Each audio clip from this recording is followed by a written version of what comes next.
దూరదర్శన్ సప్తగిరి ప్రేక్షకులకు నమస్కారం. పుడమి జడలో పరిమళ పదకుసుమం, విశాల జగత్తులో ప్రశాంత భావసంద్రం, హరివిల్లు ఎరుగని మనోహర పదవర్ణం, మధురిమ లిఖితం కమనీయ వాచకం, మన హృదయ సంధాన భాషావనం, సొగసైన రాగం రమణీయ శ్రవణం, మన ఎదపలికే సాహిత్య గంధర్వగానం. ఇదే కదా మన తెలుగు భాష గొప్పతనం. మా దూరదర్శన్ సప్తగిరి ప్రేక్షకులందరికీ తెలుగు భాషా దినోత్సవ శుభాకాంక్షలు. దేశ భాషలందు తెలుగు లెస్స అని కీర్తించారు శ్రీకృష్ణదేవరాయలు. ఇటాలియన్ ఆఫ్ ది ఈస్ట్గా అని కీర్తించినటువంటి అమ్మ భాష మన తెలుగు భాష వెలుగు బాట పయనింపచేసేందుకు ఎందరో మహానుభావులు కృషి చేశారు. గ్రాంథిక భాషలో ఉన్న తెలుగు భాషను వ్యావహారిక భాషోద్యమం వైపు నడిపించి తెలుగు భాషకు కొత్త సబగులు అద్దినటువంటి గిడుగు రామమూర్తి పంతులు గారి జయంతిని తెలుగు భాషా దినోత్సవంగా మనం జరుపుకుంటాం. ఈ తెలుగు భాష వైభవం, తెలుగు భాషలో ఉన్న వివిధ ప్రక్రియలు, అందులో అవధాన ప్రక్రియ గురించి వివరించడానికి ఈరోజు మనతో ఉన్నారు అవధాన విద్వాన్మణి, మహిళా అవధాని శ్రీమతి బులుసు అపర్ణ గారు. 270కి పైగా అష్టావధానాలు చేశారు. 7 శతావధానాలు చేశారు. 2 ద్విశతావధానాలు చేశారు. అంతేకాకుండా విజయవాడ, విశాఖపట్నం, చెన్నై, బెంగళూరు ఇలా అనేక ప్రాంతాల్లో సాహితీ సంస్థలు నిర్వహించినటువంటి వివిధ కార్యక్రమాలలో అష్టావధానాలలో వీరు పాల్గొన్నారు. 200కు పైగా ప్రవచనాలు చేశారు. వాణి విలాసం, స్మరణిక వంటి రచనలు చేశారు. అవధాన విద్యా కోకిల, అవధాన విద్యా సురభి వంటి బిరుదులు పొందారు శ్రీమతి బులుసు అపర్ణ గారు. శ్రీమతి బులుసు అపర్ణ గారు, నమస్కారం అండి. ముందుగా మీకు తెలుగు భాషా దినోత్సవ శుభాకాంక్షలు. నమస్కారం అండి. అందరికీ తెలుగు భాషా దినోత్సవ శుభాకాంక్షలు. అపర్ణ గారు, తెలుగు సాహిత్యాన్ని సరళీకరించి తెలుగు తీయదనాన్ని సామాన్యుడికి చేరవేసేందుకు మరి కృషి చేసినటువంటి వారు వ్యావహారిక భాషోద్యమ పితామహులు గిడుగు రామమూర్తి పంతులు గారి గురించి ముందుగా మీ మాటల్లో. తెలుగు భాషకి 1000 సంవత్సరాల చరిత్ర ఉంది. కాలానుగుణంగా భాష తనను తాను మార్చుకుంటూ ప్రజల హృదయాల్లోకి చొచ్చుకుని వెళ్తోంది. ఈ క్రమంలో ఒక్కొక్క సమయంలో ఒక్కొక్కరు దానికి ప్రధాన భూమికను పోషిస్తూ వచ్చారు. అలా వ్యావహారిక భాషను గ్రంథ భాషగా చేయడం కోసం వ్యావహారిక భాషా ఉద్యమకారునిగా మనకి గిడుగు రామమూర్తి పంతులు గారు కనిపిస్తారు. వారు చేసినటువంటి సేవ, కృషి అనిర్వచనీయమైనది. ఎందుకంటే కొంతవరకు మాత్రమే పరిధులతో ఉన్నటువంటి తెలుగు భాషను అపరిమితమైనటువంటి వ్యాప్తిని తీసుకురావడం కోసం వారు వ్యావహారిక భాషను గ్రంథ భాషగా చెయ్యాలి అని ఒక ఉద్యమానికి శ్రీకారం చుట్టారు. వారు కేవలం ఒక భాషా శాస్త్రవేత్తే కాకుండా ఒక సంఘ సంస్కర్త, అలాగే ఒక చరిత్రకారులు, ఒక హేతువాది కూడా. అనేక రకాలైన కృషి ఫలితంగా వారు సవర భాషకు కూడా వ్యాకరణాన్ని ఆంగ్ల భాషలో వ్రాయడం జరిగింది. అంటే ఒక వ్యక్తికి భాష పట్ల ఎంత మమకారం లేకపోతే ఒక అడవి జాతి వారి భాషను కూడా స్వీకరించి దానికి ఒక రూపకల్పన చేయాలి, దానికి కూడా ప్రామాణికతను చేకూర్చాలి అని కొన్ని సంవత్సరాల పాటు, దశాబ్ద కాలం పాటు వారు కృషి చేశారు. అటువంటిది ఈరోజు మనం ప్రతి ఒక్కరి గుండెలోనూ తెలుగు చప్పుడు ఏదైతే మనం వింటున్నామో ఆ తెలుగు చప్పుడు ఈ వ్యావహారిక రూపంలో మనం వింటూ ఉన్న ఈ సవ్వడులన్నీ కూడా గ్రాంథిక భాష నుంచి వ్యావహారిక భాష వైపు ప్రజల చూపుని మరల్చినటువంటి గిడుగు రామమూర్తి పంతులు గారికి ఆ ప్రశంస ఖచ్చితంగా దక్కి తీరుతుంది. అచ్చ తెలుగు చిచ్చెర పిడుగు గిడుగు రామమూర్తి పంతులు గారు వారు చేసినటువంటి ఉద్యమం వల్ల తెలుగు భాష వైభవం ఎంతగానో వ్యాప్తి చెందింది. ఆ తెలుగు భాష గురించి మీరేమంటారు?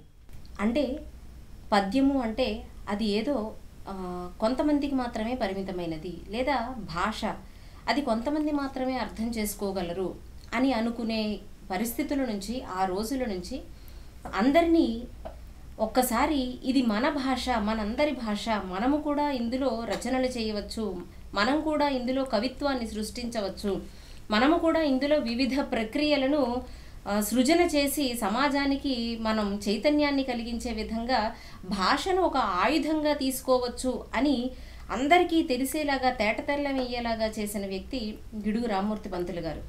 ఆ రోజుల్లో భారత స్వాతంత్ర్యోద్యమానికి కవిత్వము చాలా ప్రధానమైన పాత్రను పోషించింది. ఆ కవిత్వము ఆ ఆయుధంగా మారి ప్రజల గుండెల్లో దేశభక్తిని నింపడంలో చాలా పెద్ద భూమికను పోషించింది. దానికి ప్రధానమైన కారణం వీరు చేసినటువంటి వ్యావహారిక భాషా ఉద్యమం మాత్రమే. ఇదే పునాది అయ్యి తరువాతి కాలంలో ఆంగ్లేయుల గుండెల్లో అది ఒక సింహస్వప్నంలాగా నిలిచేలా చేసింది. తెలుగన్నా, తెలుగు ప్రజలన్నా, తెలుగు కవిత్వం అన్నా, ఒక అల్లూరి సీతారామరాజు అయినా వీరంతా దేనితో వారిని ఎదుర్కొన్నారు అనంటే, ఒకటి గుండె బలం, రెండు తెలుగు భాష. కాబట్టి స్వాతంత్రోద్యమంలో భాష కూడా చాలా ముఖ్యమైన పాత్రను పోషించింది. అంతటి పాత్రను పోషించగలిగే స్థితికి తీసుకువచ్చింది వ్యావహారిక భాష మాత్రమే. అందువల్ల ఆ రకంగా స్వాతంత్రోద్యమానికి కూడా గిడుగు రామ్మూర్తి పంతులు గారు వారి యోగదానం ఉంది అని మనం భావించవచ్చు. గిడుగు వారి వ్యావహారిక భాషోద్యమం వల్ల తెలుగు సాహిత్యం రకరకాలైనటువంటి సొబకులను అద్దుకుంది. అనేక ప్రక్రియలు వ్యావహారిక భాషోద్యమం తర్వాత వెలిశాయి. మనం చూస్తే కనుక ఆ ప్రక్రియలు నాటకం, నాటిక, కవిత్వం, అలాగే పద్యాలు, గేయాలు, ఇలా రకరకాల ప్రక్రియలు. ఆ ప్రక్రియల గురించి మీరేమంటారు? నిజమండి. ఒకప్పుడు అది కావ్యంగానో లేకపోతే ఒక ప్రబంధంగానో ఉన్నటువంటి సాహిత్యం నెమ్మదిగా క్రొత్త పుంతలు తొక్కడం మొదలుపెట్టింది. అది మీరు అన్నట్లు నాటకం కావచ్చు, కవితలు కావచ్చు, కథానికలు కావచ్చు, కథలు కావచ్చు, అలాగే హరికథ, బుర్రకథ ఇలాంటి కళారూపాలు కావచ్చు. ఇవి ప్రజలకు భాషను మరింత చేరువ చేస్తూ భాషలో ఒక నిత్య నూతనమైనటువంటి ఒక రసాన్ని, జీవ రసాన్ని అలా ఎప్పటికప్పుడు ఊరేలాగా చేసింది ఈ వ్యావహారిక భాష ఉద్యమం అన్నది. అనేక రకాల ప్రక్రియలు, చాలా ప్రక్రియలు ఇప్పటికీ నెమ్మదిగా కనుమరుగవుతున్నట్లుగా కనిపిస్తున్నాయి. కానీ మనల్ని ఇక్కడ దాకా నడిపించిన ప్రక్రియలు కూడా అవే ప్రక్రియలు. ఇప్పుడు మనం క్రొత్త తరానికి ఈ ప్రక్రియల గురించి తెలియచేయాల్సిన అవసరం, ఈ ప్రక్రియ అంటే ఏమిటో ఒక ఉదాహరణగా మనం చూపించాల్సినటువంటి అవసరం ప్రస్తుతం ఈ కాలమాన పరిస్థితుల్లో ఆ బాధ్యత మనందరి మీద ఉంది అని కూడా భావిస్తున్నాను. అనేక రకాలైన ప్రక్రియలు, ఇప్పుడు తెలుగు భాషలో ఉండే ప్రక్రియలు ఏమిటి అని అడిగితే యువత చాలామంది సమాధానం చెప్పగలిగే స్థితిలో లేరు. ఆ మాట మనం మాట్లాడుకోవడానికి కాస్త బాధపడాలి కానీ అంతకంటే ఎక్కువ బాధ్యత పడాల్సిన సమయం ఇది. అందరికీ కూడా ఈ ప్రక్రియలు, అవధానం కావచ్చు, లేదా నాటకం కావచ్చు, ఒక నాటిక కావచ్చు, కథలు కావచ్చు, వ్యాసాలు కావచ్చు, నవలలు కావచ్చు, ఇవన్నీ కూడా తరువాతి తరానికి అందజేయవలసినటువంటి సరైన సమయం ఇదే అని అనిపిస్తుంది మనకి. తెలుగు భాషకు ఉన్నటువంటి ప్రాధాన్యత, ఆదరణ అంటే వివిధ రకాల సాహిత్య ప్రక్రియలు వచ్చాయి కదా. ఈ సాహిత్య ప్రక్రియల వల్ల తర్వాత కాలంలో తెలుగు భాషకున్న ఆదరణ ఎలా ఉంది? సాహితీ ప్రక్రియల పట్ల ఆదరణ బాగుంది, బాగుండలేదని ఖచ్చితంగా చెప్పలేము. ఎందుకంటే ఈ రోజుకి ఎక్కడొక్కడ ఏదో ఒక కార్యక్రమం, సాహిత్య కార్యక్రమం జరుగుతూనే ఉంటుంది, అందులో అనుమానం ఏమీ లేదు. కాకపోతే ఈ ఆదరణ పిల్లల నుంచి ఎంత ఉంది, ఈ ఆదరణ యువత నుంచి ఎంతవరకు ఉంది అన్నది మాత్రమే మనల్ని ఆలోచింపచేసే ప్రశ్న. ఈ ఆదరణ పిల్లల నుంచి కూడా ఉండాలి, యువత నుంచి కూడా ఉండాలి అని అంటే మనం వారి దాకా ఈ ప్రక్రియలను తీసుకువెళ్ళగలగాలి. చిన్నతనం నుంచే భాష పట్ల వారికి ఒక అవగాహన, భాష అంటే ఒక అభిరుచి ఏర్పడగలిగేలాగా మన పెంపకం ఉండాలి, మన విద్య ఉండాలి, మన చుట్టూ ఉండే వాతావరణం కూడా అలా ఉండాలి. ఎప్పుడూ కూడా నేల విడిచి సాము చేయకూడదు.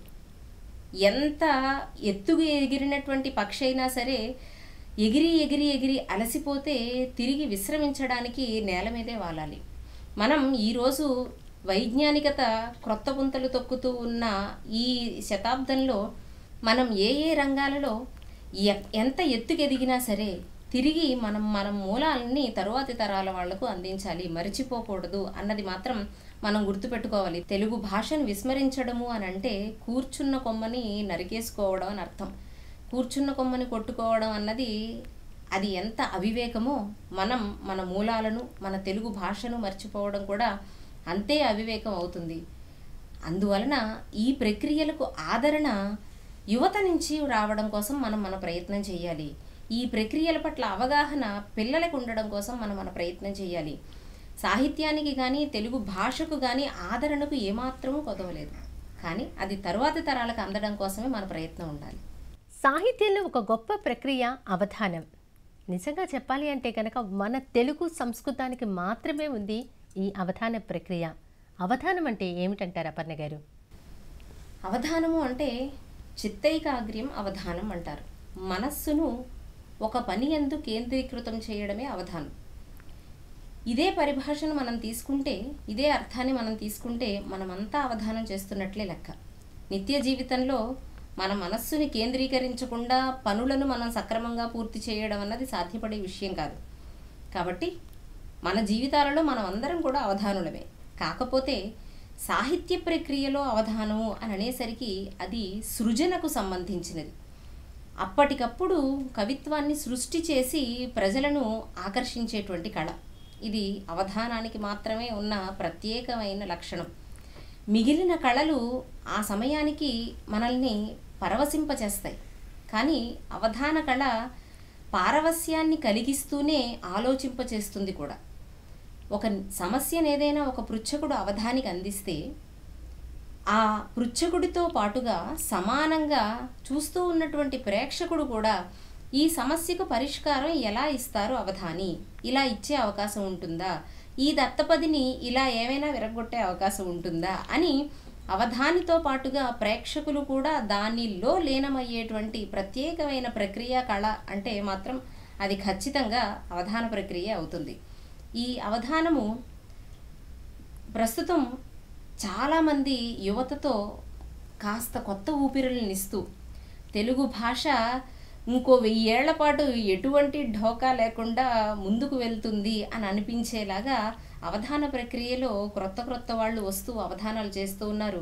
ఇది చాలా ఆశావహమైన, చాలా అభినందనీయమైనటువంటి పరిస్థితులుగా మనకు కనిపిస్తున్నాయి. అవధానం ఇందాక మాట్లాడుకున్నట్లుగా చిత్తైకాగ్ర్యం అవధానం. ఈ ఏకాగ్రతను 8 అంశాల మీద గనక నిలిపితే దానిని అష్టావధానం అని అంటారు. ఇదే ఏకాగ్రతను 100 అంశాల మీద నిలిపితే దానిని శతావధానం అంటారు. ఇదే ఏకాగ్రత ఏకకాలంలో 1000 అంశాల మీద గనక మనం ఉంచగలిగితే అది సహస్రావధానం అవుతుంది. ఈరోజు మనకి లబ్ధప్రతిష్ఠులైనటువంటి సహస్రావధానుడు చాలామంది మనకి స్ఫూర్తిని, ప్రేరణను అందిస్తూ తెలుగు భాషకి వారొక దిక్సూచిగా, అవధాన ప్రక్రియకి వారొక దిక్సూచిగా ఆదర్శప్రాయులుగా ఉన్నవారు చాలామంది ఉన్నారు.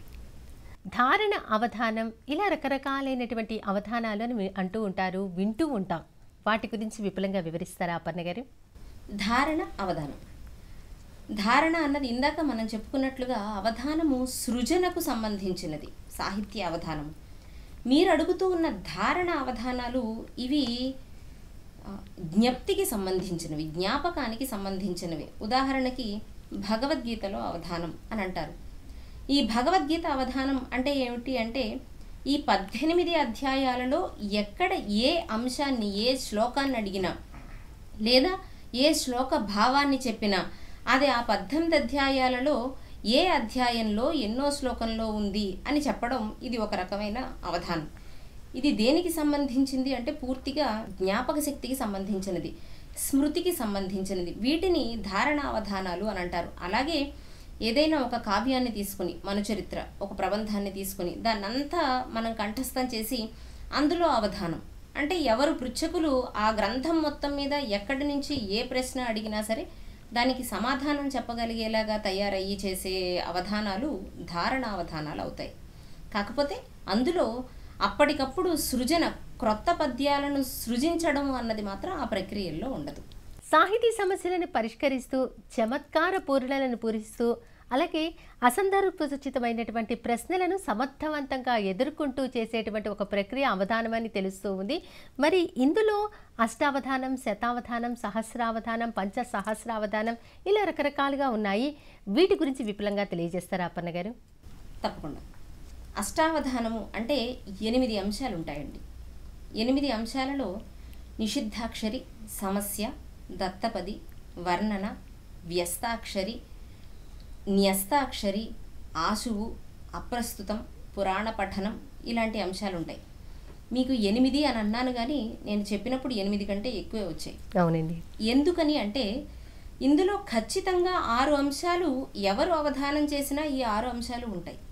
ఒక 2 అంశాలు మాత్రం ఐచ్ఛికం, వారు వారి స్వేచ్ఛను అనుసరించి లేదా వారి అభిరుచిని అనుసరించి 2 అంశాలను వారు స్వేచ్ఛగా ఐచ్ఛికంగా పెట్టుకునేటువంటి అవకాశం ఉంటుంది.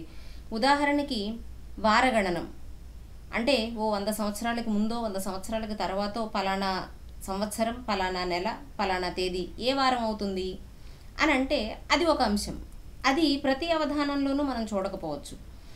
అలాగే చదరంగం కూడా అంటే 8 మంది పృచ్ఛకుల్లో ఒక పృచ్ఛకుడు ఖచ్చితంగా చదరంగం ఆట తెలిసిన వాడు ఉంటాడు. వీరు అవధానం జరుగుతూ ఉన్నంతసేపు వారి వంతు వచ్చినప్పుడు ఒక్కొక్క ఎత్తు వేసుకుంటూ వెళ్తూ ఉంటారు. అవధానం పూర్తయ్యే సమయానికి ఆ క్రీడ అలా పూర్తవుతుంది. ఇది చదరంగం. ఇది కూడా అభిరుచిని బట్టి పెట్టుకునేదే. ఇలా అభిరుచిని బట్టి మార్చుకుని పెట్టుకునే అంశాలు కొన్ని ఉన్నాయి. అవి ఒక 2 అంశాలు ఉంటాయి, అది వారి ఐచ్ఛికం. ఇవి కాకుండా మిగిలిన 6 అంశాలు ఖచ్చితంగా ప్రతి అవధానంలోనూ మనకి కనిపించే అంశాలే. నిషేధాక్షరి లేదా నిషిద్ధాక్షరి. నిషిద్ధాక్షరి అనంటే ప్రతి అక్షరాన్ని నిషేధించుకుంటూ వెళ్తారు పృచ్ఛకులు. ఇప్పుడు కృష్ణాష్టమి మొన్ననే జరిగింది. కృష్ణుడి గురించి పద్యం చెప్పండి అని అడిగారు అనుకోండి పృచ్ఛకులు అవధాని గారిని. సరే కృష్ణ అని అందాము అని చెప్పి అవధాని గారు కృ అని అన్నారు. వెంటనే పృచ్ఛకులు ఏమంటారంటే తరువాతి అక్షరం షా రావడానికి వీల్లేదండి అంటారు. అప్పుడు కృష్ణుడు ఎక్కడొస్తాడు? రాడు. అందువల్ల అవధాని గారు కృష్ణ అనే పదాన్ని కాకుండా ఇంకేదైనా ఆలోచించి అడుగు ముందుకు వెయ్యాలి. సరే అప్పుడు కృప అని మొదలు పెట్టచ్చు. కృప అని అంటే దయ అని అర్థం. ఆ కృప అని అనగానే తర్వాత పృచ్ఛకులు అయితే తకారం నిషేధం అండి అంటే కృపతో అని అంటారేమోనని తకారం నిషేధం అండి అని అంటారు. అప్పుడు అవధాని ఆ తకారం చెప్పకుండా మిగిలిన అక్షరాల్లో ఏదో ఒక అక్షరాన్ని గ్రహించి ఆ అర్థాన్ని నెమ్మదిగా తీసుకొస్తూ చివరికి పద్యం పూర్తయ్యే సమయానికి ఇది కృష్ణ సంబంధమైన పద్యము అని అనిపించేలాగా ప్రతి అక్షర నిషేధాన్ని ఎదుర్కొంటూ పద్యాన్ని పూర్తి చేయవలసి ఉంటుంది. దీనిని నిషిద్ధాక్షరి అని అంటారు. ఇందులో ఇంకొక రకం కూడా ఉంది. ఈ పద్ధతిలో ఏంటంటే ఒక వర్గ నిషేధం లేదా కొన్ని అక్షరాల నిషేధం. రామాయణం గురించి పద్యం చెప్పండి, నాకు అందులో రా, మ, స, త ఈ అక్షరాలు రాకూడదు. అంటే రామ అని అనడానికి వీల్లేదు, సీత అని అనడానికి వీల్లేదు. ఈ అక్షరాలు రాకుండా మీరు రామాయణం గురించి పద్యం చెప్పండి అని ఒకేసారి నిషేధాన్ని విధించేసి పృచ్ఛకులు అలా కూర్చుంటారు. ఆ 4 ఆవృత్తుల్లో కూడా ఈ అక్షరాలు ఏమీ రాకుండా రామాయణ అర్థాన్ని తీసుకురావడం అవధాని యొక్క బాధ్యత. దీనిని నిషిద్ధాక్షరి అని అంటారు. తరువాత సమస్య 2 విధాలుగా ఉంటుంది. శాబ్దికమైన సమస్య, ఆర్థికమైన సమస్య. అంటే శబ్దం మీద చేసేటువంటి ఏవైతే ఒక ప్రయోగంలాగా ఉంటుందో అది శాబ్దిక సంబంధమైన సమస్యలు. అర్థవైరుధ్యం కలిగి ఉండేవి ఆర్థిక సంబంధమైన సమస్యలు. కప్పనుగని ఫణివరుండు గడగడవణికని ఇది ఎప్పటి నుంచో నానుతూ ఉన్న సమస్య.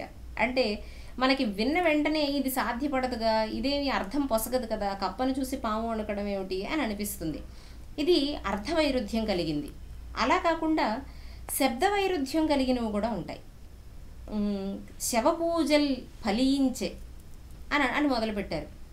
శవపూజల్ ఫలించి పొందెనుగా సాక్షాత్ శారదా రూపమున్ అని అన్నారనుకోండి. శవపూజలు, ఈ శవపూజల్ని ఏం చేస్తారు అవధాని చివరికి వచ్చేసరికి అంటే దానిని కేశవ పూజలు అని చేస్తారు.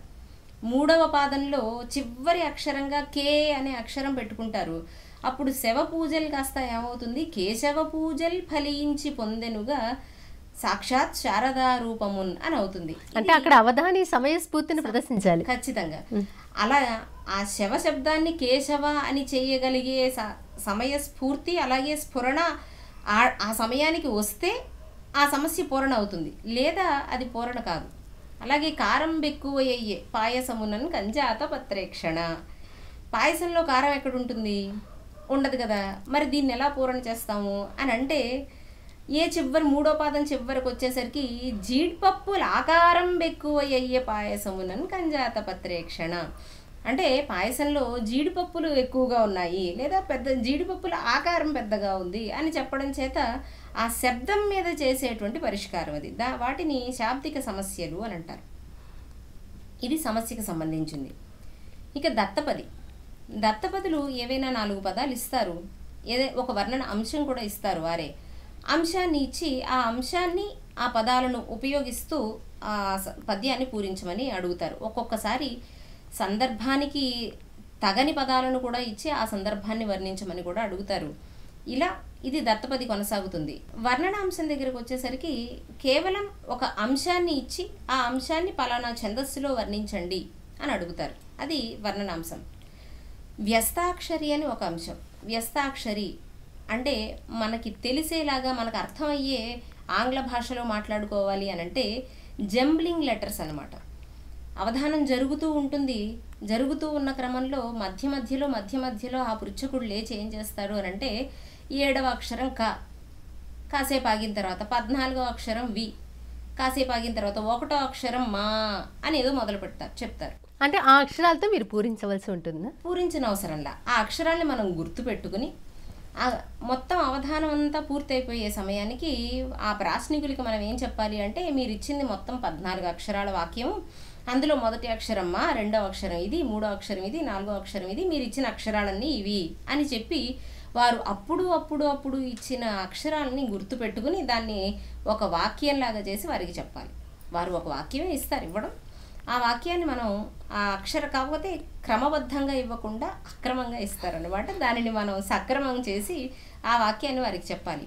ఇది పైకి మనకి చిన్న విషయంలా కనిపిస్తుంది, కానీ అవధానం జరిగే సమయంలో అవధాని యొక్క ఏకాగ్రత పూర్తిగా సమస్య మీదో నిషిద్ధం మీదో ఇచ్చిన దత్తపది మీదో నిమగ్నమైపోయి ఈ దత్తపదిని ఎలా విరచాలి, లేకపోతే ఈ సమస్యకి ఎలా పూరణ అందించాలి అని ఆలోచించే క్రమంలో ఈ మధ్యలో ఒక్కొక్క అక్షరం వాటిని గుర్తుపెట్టుకోవడం అన్నది చాలా కష్టసాధ్యమైన విషయం. అందులో 1-2 అక్షరాలు జారిపోయినా గుర్తు లేకపోయినా చివరికి ప్రాశ్నికులు అనుకున్న వాక్యాన్ని అవధాని చెప్పలేరు. అందువల్ల అది కూడా కత్తి మీద సాము లాంటిదే. మరొక అంశం న్యస్తాక్షరి అంటారు. న్యస్తము అంటే ఉంచడం అని అర్థం. ఏమి ఉంచుతారు? అక్షరాలను ఉంచుతారు. ఎక్కడ ఉంచుతారు? ఒక్కొక్క పాదంలో ఒక్కొక్క చోట.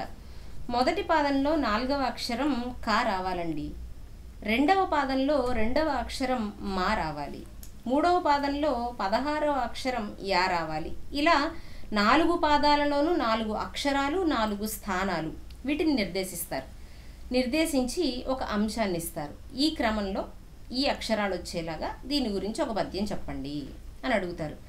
అవధాని గుర్తుపెట్టుకుని ఆ మొదటి పాదంలో ప్రాశ్నికులు ఎక్కడైతే ఏ అక్షరం ఉంచమన్నారో అక్కడ ఆ అక్షరాన్ని ఉంచుతూ పద్యాన్ని పూరించవలసి ఉంటుంది. దానిని న్యస్తాక్షరి అని అంటారు. ఆ తరువాత ఆశు, ఇది వడ్డన అనమాట, అప్పటికప్పుడు వడ్డన. దీనికి మారు వడ్డన ఉండదు. మామూలుగా అవధానము 4 ఆవృత్తుల్లో జరుగుతుంది. పద్యానికి 4 పాదాలు కదండి. ఒక్కొక్కరికి 8 మంది ప్రాశ్నికులకి ఒక్కొక్క పాదమే చెప్పుకుంటూ వెళ్తారు. నిషిద్ధాక్షరి ఒక పాదం చేస్తారు, తర్వాత సమస్య దగ్గరికి వెళ్తారు, సమస్య ఒక పాదం చేస్తారు. ఆ తర్వాత దత్తపది దగ్గరికి వెళ్తారు, దత్తపది ఒక పాదమే చెప్తారు. తర్వాత వర్ణన ఒక పాదమే చెప్తారు. ఇక ఆశువు అప్పటికప్పుడు చెప్పే పద్యం, అంటే 4 పాదాలు ఒకేసారి చెప్తాం. మిగిలిన అంశాలకి అవధానం 4 ఆవృత్తుల్లో జరుగుతుంది. ఒక్కొక్క ఆవృత్తిలో ఒక్కొక్క పాదమే చెప్తాం. పద్యానికి 4 పాదాలు కదా. నిషిద్ధాక్షరి వారికి ఒక పాదం చెప్తాం, సమస్య ఒక పాదమే చెప్తాం, దత్తపది ఒక పాదం చెప్తాం, వర్ణన ఒక పాదం చెప్తాం, న్యస్తాక్షరి ఒక పాదం చెప్తాం. ఇలా ఇవన్నీ ఒక ఆవృత్తి పూర్తయ్యే సమయానికి 2వ ఆవృత్తిలోకి మళ్ళీ వచ్చి నిషిద్ధం వారికి ఇందాక చెప్పిన మొదటి పాదం ఏమిటో ఒకసారి చెప్పి 2వ పాదం చెప్తాం. సమస్యకి 2వ పాదం, దత్తపదికి 2వ పాదం, వర్ణనకి 2వ పాదం, ఇలా పూరించుకుంటూ వస్తాం. వీటి మధ్యలో ఆశువు ఏమిటంటే ఆశువు అప్పటికప్పుడు 4 పాదాలు చెప్పి వారికి పూరణను అందిస్తాం. దీనిని ఆశువు అని అంటాం. అవధానంలో ఎప్పుడు ధారణాంశాలు ఉంటాయి, ధారణేతర అంశాలు ఉంటాయి. అంటే అవధానం పూర్తయిపోయిన తర్వాత ఖచ్చితంగా తిరిగి ధారణ చేయవలసిన అంశాలు కొన్ని ఉంటాయి, ధారణ చెయ్యనవసరం లేని అంశాలు కొన్ని ఉంటాయి. ధారణ చేయవలసినవి ఏమిటి అంటే నిషిద్ధాక్షరి, సమస్య, దత్తపది, వర్ణన, న్యస్తాక్షరి ఇవి ఖచ్చితంగా ధారణ చేయాలి. ధారణ చేయడము అనంటే 4 పాదాలు తిరిగి మళ్ళీ వారికి అప్పచెప్పడం, దానిని ధారణ అంటారు. ధారణ చెయ్యనవసరం లేని అంశాలు ఆశువు, అప్పటికప్పుడు వారికి పద్యాన్ని చెప్తే సరిపోతుంది, తిరిగి అవధానం అంతా పూర్తయిన తర్వాత వారి ఆశువుని మళ్ళీ తిరిగి వారికి చెప్పనవసరం లేదు. అలాగే అప్రస్తుత ప్రసంగం, ఇది అవధానిని వీలైనంత ఇరకాటంలో పడేయడం కోసం చేసే ప్రయత్నం అన్నమాట. చాలా తీవ్రంగా తదేక చిత్తంతో ఆలోచనలో ఉన్న అవధానికి కాస్త అంతరాయం కలిగించడం కోసం ఏవి తలాతోక లేని ప్రశ్నలు, సంబంధం లేని ప్రశ్నల్ని అప్పుడు మధ్య మధ్యలో వేస్తూ ఉంటారు, వేసి వాటికి సమాధానాలు రాబడుతూ ఉంటారు. ఇది అవధానికి అంతరాయం కలిగించడం. 2, ప్రేక్షకుల్ని కాస్త అప్పటి వరకు చాలా ఉత్కంఠగా సాగుతూ ఉన్న అవధానం నుంచి ఒక రకమైన ఆట విడుపులాగా ఆ ప్రశ్నలు ప్రేక్షకులకి అనిపిస్తాయి. మనం మాట్లాడుకుంటే ఒక్కొక్కసారి అవధానికి కూడా అప్రస్తుత ప్రసంగం చాలా ఉపయోగపడుతుంది. అవధానికి ఆటంకంలాగా పైకి కనిపిస్తుంది, కానీ అంత ఒత్తిడిలో ఉన్న అవధాని మనస్సుకి ఒక్కసారి ఒక చిన్న చమక్కు ఏం చేస్తుంది అంటే ఆ ఒత్తిడి నుంచి మనస్సుని దూరం చేసి తిరిగి మళ్ళీ ఆలోచనని వేగవంతం చేసేలాగా కూడా అప్రస్తుత ప్రసంగం దోహదపడుతుంది, అప్పుడప్పుడు అవాంతరాన్ని కూడా కలిగిస్తుంది. ఇది అప్రస్తుత ప్రసంగం, ఇదొక అంశం అన్నమాట. ఇలా ప్రతి అంశము 8 అంశాలతో సాగేది అష్టావధానం. ఇక శతావధానము అంటే 100 అంశాలతో సాగుతుంది. 100 అంశాలలో మనం చాలా ఎక్కువగా చూస్తూ ఉన్న పద్ధతి ఏమిటి అంటే 25 సమస్యలు, 25 దత్తపదులు, 25 వర్ణనలు, 25 ఆశువులు, 100 పద్యాలు అవుతాయి. తిరిగి ఇది 3 రోజుల కార్యక్రమం. 3వ రోజుకి ఏం చేస్తారు, 75 ధారణ అంశాలు అంటే 25 సమస్యలను, 25 దత్తపదులను, 25 వర్ణనలను తిరిగి ప్రాశ్నికులకి మీ దత్తపది ఇది, మీ సమాధానం ఇది, మీ సమస్య ఇది, మీ సమాధానం ఇది అని ఎవరి పద్యాన్ని వారికి మళ్ళీ తిరిగి ధారణ చేసి అప్పగించడం జరుగుతుంది. ఇది శతావధానం. దీనికే 5 రెట్లు చేస్తే అదే పంచశతావధానం, దీనికే 10 రెట్లు చేస్తే అదే సహస్రావధానం. ఇలా అష్టావధానం, శతావధానం, పంచశతావధానం, సహస్రావధానం, పంచసహస్రం చేసినటువంటి మహానుభావులు కూడా ఉన్నారు.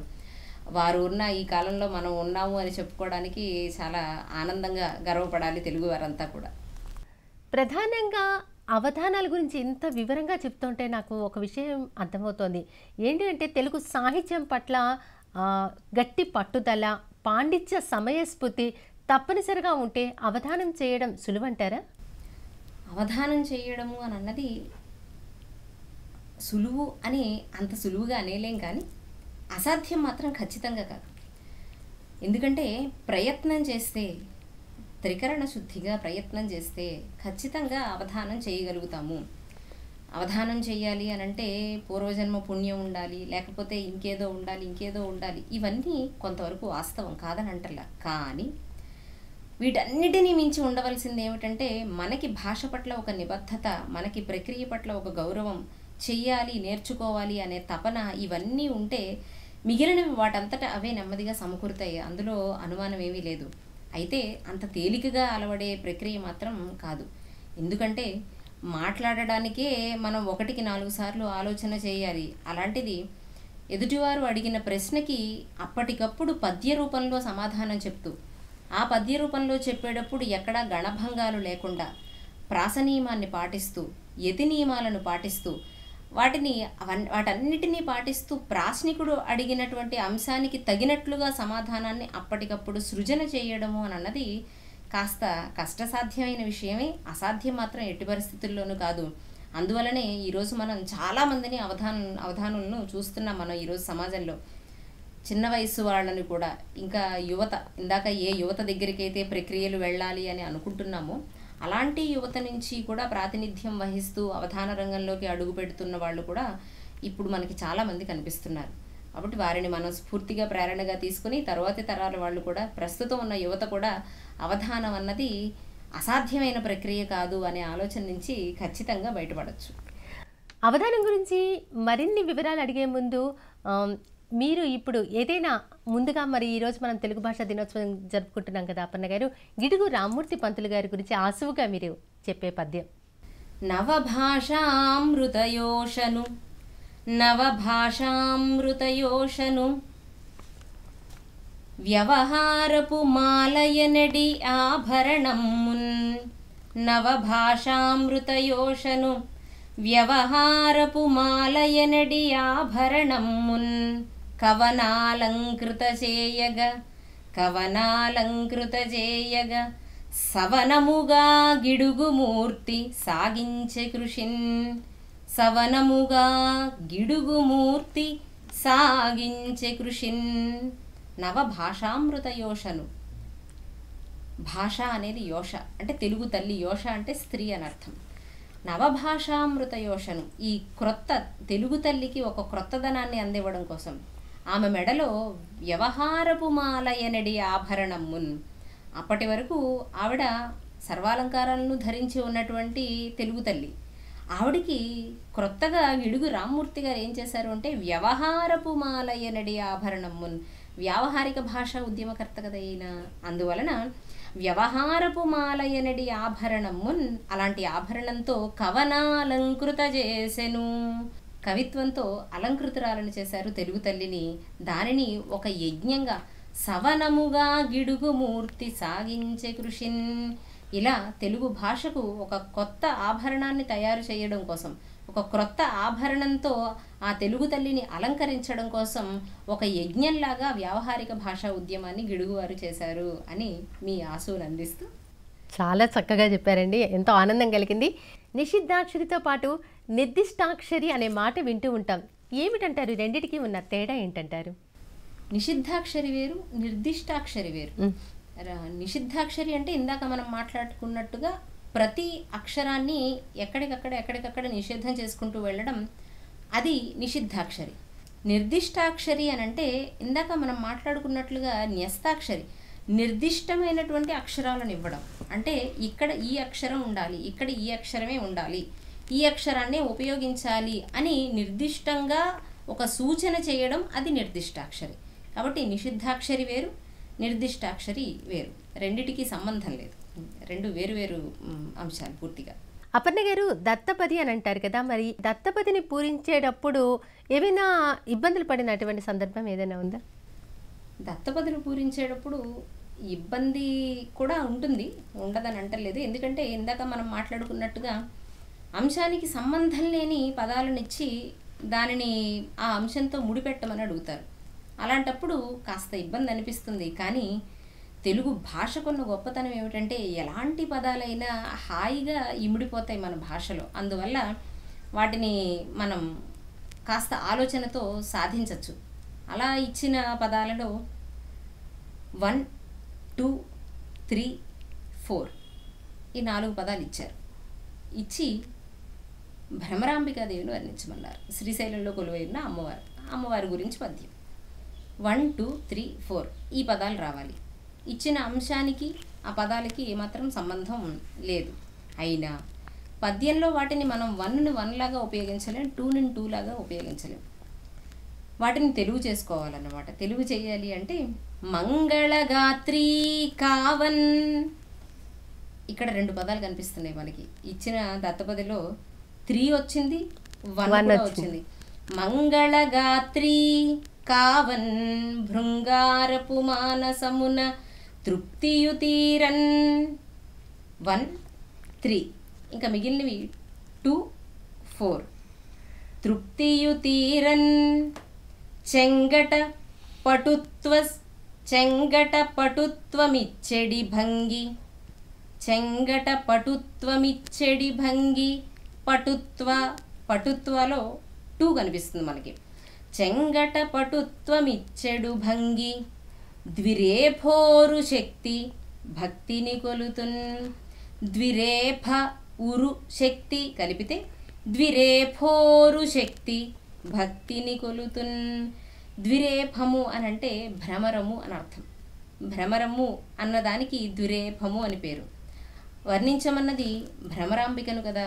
ఆ భ్రమరాంబిక శక్తిని ద్విరేఫోరు శక్తి భక్తిని తలుతున్ అని ద్విరేఫ ఉరు, అక్కడ ఫోరు అన్నది కనిపిస్తుంది. మనం ఫోరు అని అంటాం కానీ వాస్తవానికి వ్రాసేటప్పుడు పాపాలలో ఫా రాస్తాం. తెలుగులో ఫా అనే ఉచ్చారణ లేదు. తెలుగులో కేవలం ఫ అనే ఉచ్చారణ మాత్రమే ఉంది. అందువల్ల అది కనిపించడానికి ఫోర్లా కనిపిస్తుంది, వినిపించేటప్పుడు మాత్రం ద్విరేఫోరు అని మాత్రమే ఉచ్చారణ చెయ్యాలి. మంగళగాత్రీ కావన్ భృంగారపు మానసమున తృప్తియుతీరన్ చెంగట పటుత్వమిచ్చడి భంగి ద్విరేఫోరు శక్తి భక్తిని కొలుతున్ అని ఆ 4 పదాలని అలా అమ్మవారికి సమర్పించాం. ఇంగ్లీషు అంకెలని అమ్మవారికి అలా సమర్పించాం. ఇలాంటి దత్తపదులు మనకి కనిపిస్తూనే ఉంటాయి.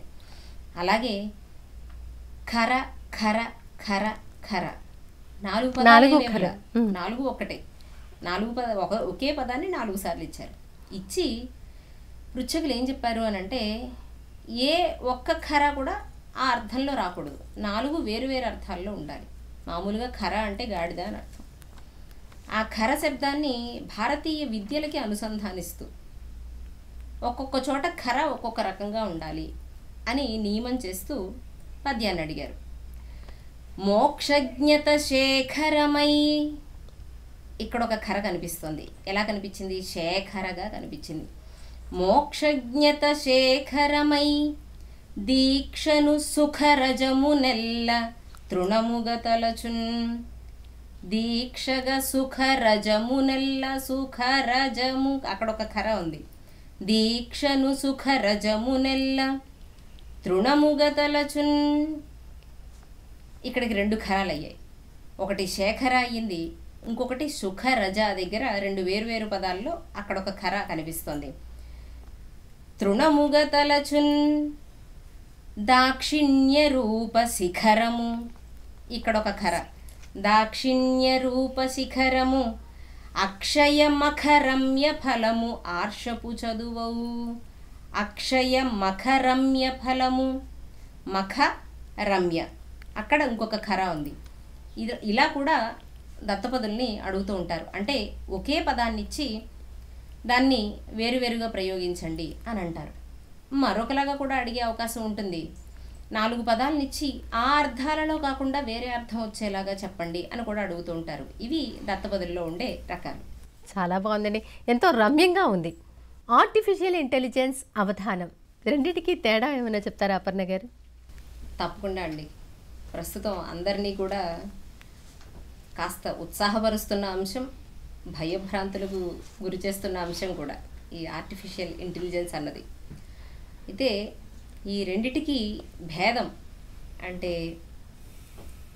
సృజనకు తావది శూన్యము త్యజింపగలేదు చెడును తలలేనిదిగా. మొదటి 2 పాదాలు ఆర్టిఫిషియల్ ఇంటెలిజెన్స్ గురించి. సృజనకు తావది శూన్యము త్యజింపగలేదు చెడును తలలేనిదిగా. అది ఎంతసేపు మనం ఇచ్చేటువంటి కమాండ్స్ని ఆధారంగా చేసుకుని ఆ ఆర్టిఫిషియల్ ఇంటెలిజెన్స్ అన్నది పనిచేస్తుంది. మనం ఎప్పుడైనా గూగుల్లో సెర్చ్ చేసామనుకోండి, అందులో దానికి సంబంధించిన వివరాలు అప్పటికి పొందుపరచబడి ఉంటేనే మనకి ఏవైనా ఫలితాలను చూపిస్తుంది. లేకపోతే దీనికి సంబంధించిన వివరములు లేవు అని అంటుంది. అంటే మనం ముందే దాన్ని ఫీడ్ చేస్తున్నాం, దానికి తగ్గట్టుగా అది పనిచేస్తుంది. అంతేగాని అది క్రొత్తగా సృష్టి చేసేది ఉండదు. సృజనకు తావది శూన్యము, తావు అంటే అవకాశం, సృజనకు అవకాశం ఉండదు. మరి ఇంకా దాంట్లో ఉన్న ఒక ఇబ్బంది కూడా ఏమిటంటే, త్యజింపగలేదు చెడును తలలేనిదిగా. దానికంటూ ఆలోచించే శక్తి ఉండదు. త్యజింపగలేదు చెడును, చెడుని ఫిల్టర్ చేసి దానిని వడగట్టి మనకి ఇచ్చే ఆ విచక్షణ జ్ఞానం దానికి ఉండదు. మనం ఏది అడిగితే దానికి సంబంధించిన వివరాలను ఇస్తూనే ఉంటుంది. మనం అడిగింది మంచా చెడా అన్నది దానికి అనవసరం. కాబట్టి విచక్షణ లేనిది అది. అలాగే సృజించే శక్తి లేనిది ఏఐ. మరి అవధానం దగ్గరికి వచ్చేసరికి సృజనైక గత ప్రాణము. అసలు దీనికి ప్రాణం ఏమిటి అంటే సృజన. అవధానం అంటేనే అప్పటికప్పుడు పద్యాలను సృష్టి చేసి చెప్పడం. కాబట్టి సృజనైకగత ప్రాణము నిజాపరాధమెరిగెడు నిజమగు చదువౌ నిజాపరాధమెరిగెడు నిజమగు కళయౌ. ఏమవుతుంది ఇక్కడ? సృజన మాత్రమే ప్రధానమైన పాత్రను పోషిస్తుంది. అలాగే నిజ అపరాధము అంటే తన యొక్క తప్పుని తెలుసుకోగలిగే శక్తి ఉన్న కళ.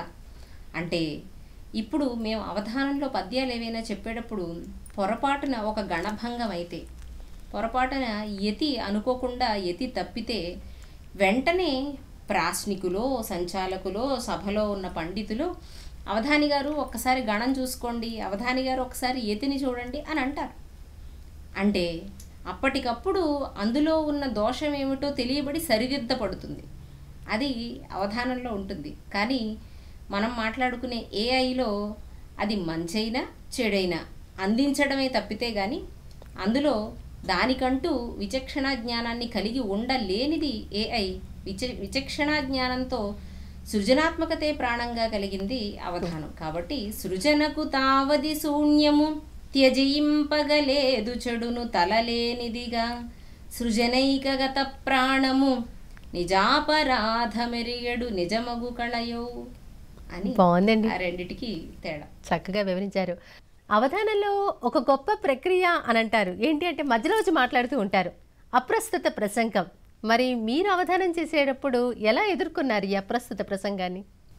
ఈ అప్రస్తుత ప్రసంగం ఒక మంచి అంశం. అవధానికి, ప్రాశ్నికులకి, ప్రేక్షకులకి అందరికీ కూడా. కొంతమంది అయితే అప్రస్తుత ప్రసంగం ఏం ప్రశ్నలు అడుగుతారో తెలుసుకుందాము అని వచ్చి సభలో కూర్చునే ప్రేక్షకులు కూడా కొంతమంది ఖచ్చితంగా ఉంటారు. ఇది ఆ సమయానికి మనకి కాస్త అవాంతరంలా అనిపిస్తుంది. కానీ సభను రంజింపచేసే ప్రధానమైన అంశం. ఏదో అక్కడ అడిగిన సమస్యకో దత్తపదికో తలములకలవుతూ అవధాని ఆలోచిస్తూ ఉన్న సమయంలో అవధాని గారు ద్రౌపది కోక పెద్దదా హనుమంతుని తోక పెద్దదా అని అడుగుతారు.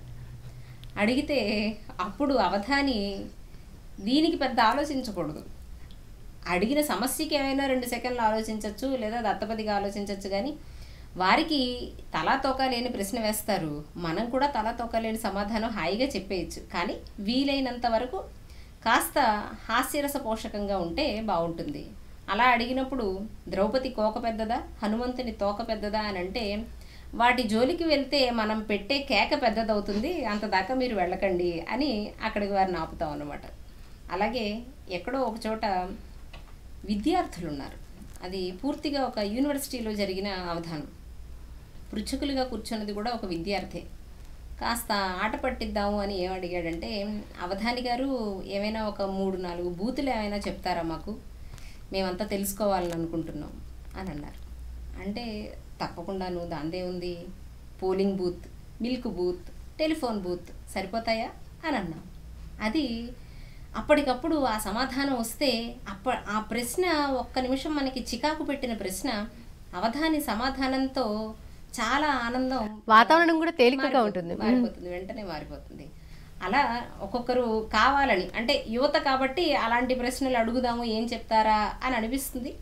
అయితే ఒకటి, అలా ప్రశ్న అడిగేటప్పుడు వారు కూడా ఆలోచించుకునే ఉండుంటారు, ఈ ప్రశ్నకి ఇలాంటి సమాధానం ఉండి ఉంటుంది కనుకే అలాంటి ప్రశ్న అడిగారు. కానీ కేవలం అదే ప్రశ్నతో ఆ ఉద్దేశ్యంతోనే అడిగారని కూడా మనం అనుకోక్కర్లేదు. ఇలాంటి సమాధానం రాబట్టాలి అవధాని దగ్గర నుంచి అని అనుకుని కూడా మనకు కొన్ని ప్రశ్నలను సంధిస్తారు.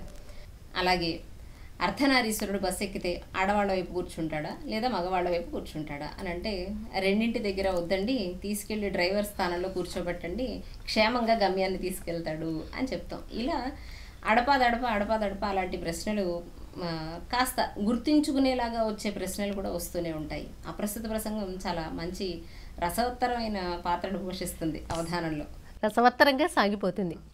అపర్ణ గారు, మరి సమస్యలను ఎలా పూరిస్తూ ఉంటారు అవధానం చేసేటప్పుడు? సమస్యలు మనం చెప్పుకున్నట్లుగా శాబ్దికమైన సమస్యలు, ఆర్థికమైన సమస్యలు 2 రకాలు ఉంటాయి. శబ్దం మీద చేసే ప్రయోగాలు శాబ్దికం, అర్థవైరుధ్యాన్ని పోగొట్టేవి ఆర్థికం. బండకు బండ పుట్టెనని బండలు నవ్వుచు దొర్లుచుండెనే, ఇది సమస్య. బండకు బండ పుట్టిందని బండలు చూసి నవ్వుకుంటూ దొర్లుతున్నాయట. ఇది అర్థవైరుధ్యం. ఎలా సాధించాలి, అర్థం ఎలా సాధించాలి దీన్ని అని అంటే, కండలు కల్గు రాజునకు కల్గగ పుత్రుడు భీరువై అనిన్ గండర గండలైన ఘన కౌరవులెల్లరు చూచి, గండర గండలైన ఘన కౌరవులెల్లరు చూచుచుండగా భండన భూమి వీడి ధృతి పారెడు వానిని, భండన భూమి వీడి ధృతి పారెడు వానిని గేలి చేయుచున్ బండకు బండ పుట్టెనని బండలు నవ్వుచు దొర్లుచుండెనే. భారతంలో ఒక ఇతివృత్తం తీసుకున్నాం. విరాట మహారాజు కొడుకు ఉత్తర కుమారుడు పాపం పైకి చాలా వీరవాక్యాలు పలికాడు, కానీ నిజంగా యుద్ధరంగం దగ్గరికి వచ్చేసరికి పాపం హడలెత్తిపోయాడు. అలా విరాట మహారాజు కండలు కలిగిన ఒక బండ, కండలు కలుగు రాజునకు అంటే అంత కండపుష్టి కలిగిన రాయి లాంటి మనిషి అంటాను చూసారా, అలాంటి రాయి లాంటి మనిషికి ఒక భీరువు, ఓ పిరికివాడు పుట్టాడే అని గండర గండలైన, ఎవరు, కౌరవులంతా కూడా, వీళ్ళు కూడా కండ కలిగిన రాయి లాంటి మనుషులు, గండర గండలైన ఘన కౌరవులెల్లరా, కౌరవులందరూ కూడా చూస్తున్నారు. ఏం చూస్తున్నారు? ఈ ఉత్తర కుమారుడు భండన భూమి వీడి ధృతి పారెడు. భండన భూమి అంటే యుద్ధభూమి, యుద్ధరంగాన్ని విడిచిపెట్టి పరిగెత్తి పారిపోవడం చూసి గేలి చేయుచున్, నవ్వుతూ ఇలా గేలి చేస్తూ ఇలా అన్నారు. ఏమని? బండకు బండ పుట్టేనని. విరాట మహారాజేమో రాయి లాంటి మనిషి, అలాంటి రాయి లాంటి మనిషికి బండ పుట్టేనని. బండ అంటే ఓ మొద్దు అనే అర్థంలో కూడా అంటాం కదా మనం. అలాంటి ఓ రాయి లాంటి మనిషికి ఓ మొద్దు పుట్టాడే అని బండలు నవ్వుచు దొర్లుచుండెనే. కౌరవుల వంటి బండలు నవ్వుకుంటూ ఉన్నారు అని అలా సాధించామన్నమాట. ఇలాంటి సమయాలలో ఏంటంటే ఏదైనా ఒక ఇతివృత్తాన్ని తీసుకొచ్చి మాత్రమే మనం ఆ పాదాన్ని ఆ సమస్యని సమర్థవంతంగా పూరించగలుగుతాం.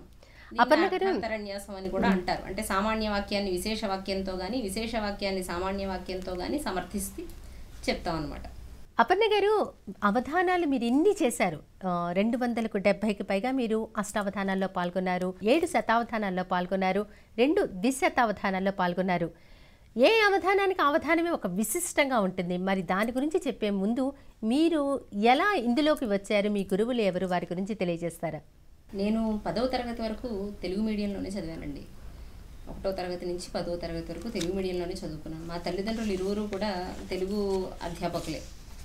మా నాన్నగారు కూడా కవిత్వం, పద్యరచన, గేయరచన ఇలాంటివి చేస్తూ ఉండేవారు, ఇప్పుడు కూడా చేస్తూ ఉన్నారు. కాబట్టి కుటుంబంలో తెలుగు నేపథ్యం ఉన్నది. ఆ నేపథ్యం మూలానో ఏమో నాకు తెలియదు, కానీ నాకు మొదటి నుంచి భాషలంటే ఒక ప్రత్యేకమైన ఆసక్తి, అభిరుచి ఉండేది. తెలుగు కావచ్చు, లేదా ఆంగ్లం కావచ్చు, హిందీ కావచ్చు, 1 నుంచి 10వ తరగతి వరకు ఏ భాష అయినా సరే ఆ భాషను నేను చాలా ఆసక్తిగా చదివేదాన్ని. అయితే 10వ తరగతి పూర్తయిపోయిన తర్వాత ఏం చదవాలి అనే ఆలోచన వచ్చినప్పుడు నాకు ఏదైనా ఒక భాష ప్రధానంగా కలిగిన చదువు ఏదైనా ఉంటే చదవాలని ఉంది. అప్పటికి అది ఏమిటి, అలాంటి కోర్సు ఉంటుందా ఉండదా ఇవేవి నాకు తెలియదు. కేవలం నా కోరికను నేను ఇంట్లో మా తల్లిదండ్రులతో పంచుకున్నాను, ఇలా చదవాలని ఉంది అని.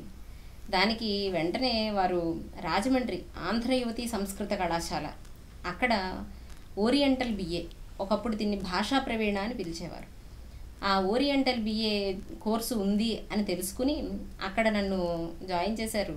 5 ఏళ్ల కోర్సు. 10వ తరగతి తర్వాత 2+3 అని అంటారు. అంటే 2 ఏళ్ల ఇంటరు, 3 ఏళ్ల డిగ్రీ కలిపి 5 సంవత్సరాల కోర్సు. అది BAOL అని అంటారు. ఆ చదువును చదువుకున్నాను. పూర్తిగా తెలుగు, సంస్కృతము, ఇంగ్లీషు, హిస్టరీ, ఈ 4 మేము చదువుకున్న అంశాలు. వీటితోనే 5 సంవత్సరాలు చదివాము. అందులో తెలుగు ప్రధానంగా, తరువాతి స్థానంలో సంస్కృతము, వీటిని ఎక్కువగా అధ్యయనం చేశాము. ఈ సమయంలో మాకు వ్యాకరణము, బాల వ్యాకరణం, ప్రౌఢ వ్యాకరణం, అహోబల పండితీయం, అలాగే ఛందోదర్పణం ఇలాంటి భాషా శాస్త్ర సంబంధమైనటువంటి గ్రంథాలతో పరిచయమే కాకుండా వాటిలో విషయాలను కూడా కూలంకషంగా తెలుసుకునే అవకాశం ఆ చదువు వల్ల కలిగింది. అలాగే మా గురువు గారు ధూళిపాడ మహాదేవమణి గారు, వారు గుర్తించి పద్యాలు రాయగలిగే శక్తి వీరిలో ఉంది అని గుర్తించి మీరు అవధానులుగా తయారవ్వచ్చు అని ప్రోత్సాహాన్ని ఇవ్వడం అన్నమాట చాలా చిన్నది. నేనెంత శ్రమపడ్డానో అవధానం చేయడానికి అంతకు మించి వారు శ్రమపడ్డారు నన్ను తయారు చేయడానికి. 5 సంవత్సరాలు వారి దగ్గరే చదువుకుంటూ, ఇక్కడ ఓరియంటల్ బిఏ భాషా ప్రవీణ్ను మామూలుగా అలా చదువుకుంటూనే పక్కనే అవధాన ప్రక్రియలో కూడా ఎలా రాణించాలి అని ప్రాథమిక దశ నుండి మెళకువలు నేర్పుతూ ఈ స్థాయికి రావడానికి వారి కృషే నా కృషి కంటే చాలా ఎక్కువ. ఈ సందర్భంగా వారికి ప్రత్యేకంగా నమస్సులను కూడా తెలియజేస్తున్నాను. అపర్ణ గారు, తెలుగు భాష, తెలుగు సాహిత్యం ఇదే కదా మన జీవితం. మరి ఈ తెలుగు భాష వెలుగులా వెలిగి విశ్వవ్యాప్తం అవ్వాలి అంటే కనుక ఏం చెయ్యాలంటారు? తెలుగు భాష విశ్వవ్యాప్తము అవ్వాలి అని అంటే ముందు ఇంట్లో తెలుగును మాట్లాడాలి. ఇంట్లో కూడా తెలుగుకి దూరం అయిపోతూ ఉన్న రోజుల్ని మనం చూస్తున్నాం. అలాంటి ఎండ్లను కళ్ళారా చూస్తున్నాం. ఈ పాత్ర నేను పక్షపాతంతో మాట్లాడుతున్నానని నన్ను అనుకోకపోతే తల్లులే చాలా ఎక్కువగా తీసుకోవాలి. ఇంట్లో ఉన్న గృహిణులు తల్లి అన్న దగ్గర నుంచి కొంచెం పరిమితి పెంచుకుంటే ఇంట్లో ఉన్న ఆడవాళ్ళు, అది అమ్మమ్మ కావచ్చు, నాయనమ్మ కావచ్చు, లేదా ఓ పెద్దమ్మ కావచ్చు, అత్త కావచ్చు, అమ్మ కావచ్చు, తల్లులు ఈ పాత్రని చాలా ఎక్కువగా తీసుకోవాలి. ఎందుకంటే మొక్కై వంగనది మానై వంగున అని అంటారు. అలాగే చిన్నతనంలోనే ఒక ఇష్టం ఏర్పడాలన్నా, ఒక అభిరుచి ఏర్పడాలన్నా, ఒక ఆసక్తి ఏర్పడాలన్నా చిన్నతనం నుంచే మనం దాన్ని అలవాటు చేయాలి. ఇప్పుడు చిన్నపిల్లలకి మనం 2వ ఏడు నుంచో 3వ ఏడు నుంచో ఒక ఆంగ్ల పోయం చెప్పించడానికి మనం ఎంత ఆతృత పడుతున్నామో, వారి చేత చిన్న చిన్న పద్యాలు చెప్పించడానికి సూక్తులు, సామెతలు, జాతీయాలు, నుడికారాలు వీటన్నిటినీ చిన్నతనం నుంచి రుచి చూపిస్తూ ఉంటే సరిపోతుంది. వారికి మనం అలా ఎంతసేపు దాన్ని నూరిపోయిన అవసరంలా అప్పుడు అలా రుచి చూపిస్తూ ఉంటే అదే వారికి గొప్ప స్ఫూర్తిగా ఉంటుంది. వాళ్ళంతట వాళ్ళుగా దీన్ని నేర్చుకోవాలి అనే కుతూహలాన్ని పెంపొందించుకొని అటువైపు అడుగులు వేస్తారు. ఇంటి వాతావరణం మారాలి. ఇంటి వాతావరణం మారుతూ ప్రభుత్వం నుంచి కూడా ఖచ్చితంగా నేను ఇందాక చెప్పినట్లుగా ఇప్పుడు ఓరియంటల్ బిఏ అనే చదువు ఉంది. ఈ చదువు ఉందని ఎంతమందికి తెలుసు? 10వ తరగతి తర్వాత దీన్ని కూడా మనం ఒక చదువుగా స్వీకరించవచ్చు. ఇది చదువుకున్నా కూడా సివిల్సో ఇలాంటి ఎగ్జామ్సో రాయడానికి యోగ్యత ఉంది అని ఎంతమందికి తెలుసు? ఇలాంటి చదువు చదివినప్పుడు ఏమవుతుంది అంటే భాషలో మరింత పట్టు సంపాదించడానికి అవకాశం ఉంటుంది. ఎప్పుడైతే భాషలో మరింత జ్ఞానాన్ని మనం పెంపొందించుకుంటూ వెళ్తున్నామో తిరిగి మళ్ళీ సమాజానికి ఏమి ఇవ్వాలి అనే ఆలోచన వస్తుంది. తద్వారా తరువాతి పరంపరను పెంచడం కోసం ఎవరి స్థాయిలో వారు కృషి చేస్తూ ఉంటారు. ఇప్పుడు తెలుగుని విశ్వవ్యాప్తం చేయడానికి కృషి చాలా అవిరళమైన కృషి జరుగుతోంది. కృషిలో ఎక్కడా లోపం లేదు, అందులో అనుమానం లేదు. ఎందుకంటే ఎన్ని సాహిత్య సంస్థలండి. ఇప్పుడు తెలుగు భాషా దినోత్సవము అని ఈరోజు మనం ఒక కెమెరా పట్టుకుని ఒక ప్రధానమైన నగరాల్లోకో ఊళ్ళల్లోకో ఎక్కడికి వెళ్ళినా సరే ఖచ్చితంగా భాషా సంబంధమైన కార్యక్రమం ఏదో ఒకటి జరుగుతూనే ఉంటుంది. ఆ చేయించేది ప్రైవేటు సంస్థల వాళ్ళే చేయిస్తున్నారు. ప్రభుత్వం చేసే కార్యక్రమాలు ప్రభుత్వం చేస్తోంది. కానీ ప్రైవేటు వ్యక్తులు కూడా, సంస్థలు కూడా పూనుకుని తెలుగు భాష కోసం మేము సైతం అని ఎవరికి వారు భాషని ఉత్తేజపరచడం కోసం, భాషని పెంపొందించడం కోసం, భాషని విశ్వవ్యాప్తం చేయడం కోసం, ప్రజల గుండెల్లో మారాకు తొడిగించడం కోసం ప్రయత్నాలు చేస్తూనే ఆ దిశగా అందరూ కృషి చేస్తారని ఆశిద్దాం. అపర్ణ గారు, మరి ఈరోజు మనం తెలుగు భాషా దినోత్సవం జరుపుకుంటున్నాం కదా, చివరిగా ఏదైనా ఒక వర్ణన మా కోసం, మనందరి కోసం. తప్పకుండా. మలగని ధైర్య సంపద ప్రమాణ వరిష్టములైన కార్యముల్, మలగని ధైర్య సంపద ప్రమాణ వరిష్టములైన కార్యముల్, విలువల భూని విజ్ఞత ప్రవీణత నందిల జేయ యజ్ఞమున్, చెలువము మీర చేయగను చిన్మయ సప్తగిరీంద్రు సత్కృపన్, తెలియగ దూరదర్శనము తెంగు జనాళికి నిత్యమిత్రమౌ అని ప్రామాణికతలను పాటిస్తూ విలువలను కోల్పోకుండా ప్రజలకి సర్వథా ఉపయోగపడే కార్యక్రమాలను చేస్తూ ఉన్న దూరదర్శన్ వారికి ప్రత్యేకంగా అభినందనలు, కృతజ్ఞతలు. దూరదర్శన్ సప్తగిరి గురించి చక్కటి వర్ణన చేశారు బులుసు అపర్ణ గారు. మరి ఈ రోజు తెలుగు భాషా దినోత్సవం సందర్భంగా తెలుగు సాహిత్యం, తెలుగు భాషలో ఉన్న వివిధ ప్రక్రియలు, అవధాన ప్రక్రియ గురించి ఎంతో చక్కగా వివరించారు. మరొకసారి తెలుగు భాషా దినోత్సవం సందర్భంగా శుభాకాంక్షలు తెలియజేస్తున్నాం. ధన్యవాదాలు. నమస్కారం అండి. నమస్కారం అండి. ఇదండి తెలుగు భాషా దినోత్సవం సందర్భంగా ప్రత్యేక కార్యక్రమం. మరో కార్యక్రమంలో మళ్ళీ కలుద్దాం. అంతవరకు సెలవు మరి. నమస్కారం.